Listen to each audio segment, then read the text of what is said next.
Après avoir mis les jeunes déchets en position cachée sous leur lit, voilà une vidéo assez spéciale, et oui, je vais vous apprendre à troller. Troller sans pitié. Nos rages de l'apprentissage.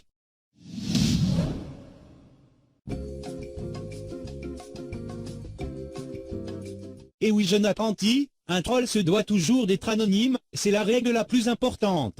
Mais pourquoi cela, au grand Balek? Question pertinente Jean Instagram. Le troll se doit d'être intouchable, lorsque vous trollez, vous devez activer le God Mode, voici une mise en situation. Ça c'est votre profil Facebook, et voici votre photo de profil, une fille assise sur vous.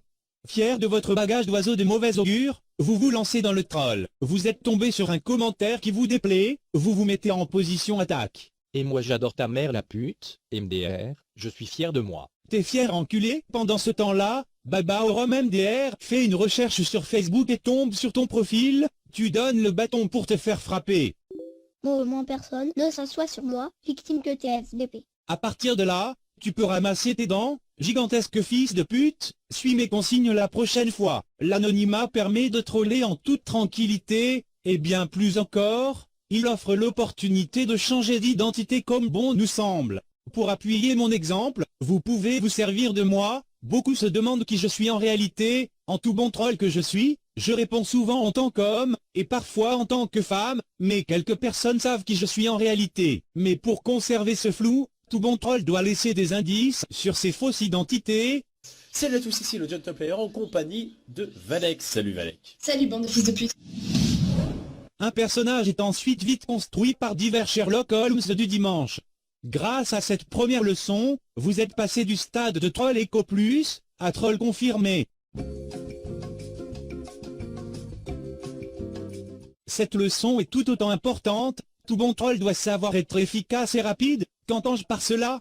Une réponse suffit pour troller. Il est inutile de continuer la conversation, laisser la victime se noyer dans ses larmes de chagrin. Voici un exemple. Des insectes n'arrêtent pas de se cracher sur mes fenêtres. Environ toutes les 5 secondes j'entends un tac, mort de rire. Et l'irréparable troll arriva.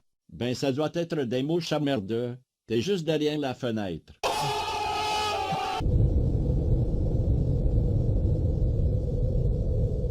La légende dit que la victime est toujours en position fétale quelque part en Alabama. On peut dire qu'il a subi la bar mitzvah du web. Passons à la leçon suivante. La réponse adaptée est votre réponse. Bah oui, boursouflure de fils de pute. Celle-ci doit s'adapter à chaque situation. Elle peut s'accompagner de ces 3 signes de Dieu. Les 2 chapeaux, ils indiquent votre taux de je m'en foutisme, le LOL, qui indique votre taux de neutralité, et le MDR, dans toute sa splendeur, qui indique votre taux de je m'en foutisme, et qui montre à quel point vous êtes un esprit moqueur. Voyons voir un exemple. Voici un exemple de comment répondre burlesquement à ce genre de pavé inutile. Analysons ma réponse. Comme on peut le voir, je lui indique déjà ma position de je m'en foutisme par rapport à son commentaire tumultueux. Ensuite, j'insère le 3e signe de Dieu, le MDR, je l'informe donc de mon sarcasme. Imaginez un peu, Voltaire qui rédige tout un texte sur Rousseau, mais que celui-ci lui réponde seulement MDR j'ai pas lu, la vie de moi, il aurait fait fureur le petit. Avec ces 3 premières leçons, vous êtes apte à troller en toute sérénité, je finirai par ceci. Nos rages de mon trollage.